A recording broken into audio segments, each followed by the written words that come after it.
Un dia fred d'octubre, a poqueta nit, una colla d'amics comentava com podrien passar la nit de les ànimes. Escolteu, escolteu. Quan era menuda, ma abuela em contava històries esgarrifadores que ocorrien de la nit de les ànimes a la Martal de Gandia. Què vos sembla anar allí aquesta nit? Ja veus, ma tia Belleta també me les contava.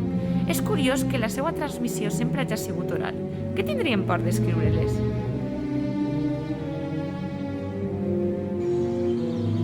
Nit del 31 d'octubre, Martal de Gandia. Ai, jo he sentit un soroll per allí. A mi estan pujant-me les formigues pels turmells. Calla, que segur que és el teu subconscient. Mireu, fins ací han arribat. Jo me'n vaig. Clara, cor glaçada, va decidir reprendre el seu camí a casa. Serà possible que aquests xiques m'hagin portat fins ací? Mira que ho sabia. No havia d'haver-los fet cas.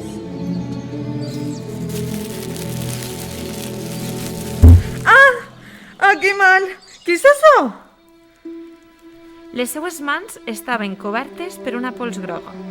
Clara, sense adonar-se'n, havia quedat capturada per uns fongs verinosos, que en pocs minuts serien capaços de controlar tot el seu cos. Ajuda! Ajuda, per favor! Els amics, a l'escoltar la seva veu, van acudir de pressa, però ja era massa tard.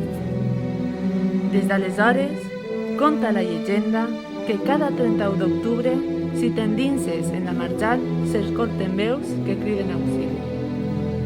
Catacrí, catacrà, conte acabat.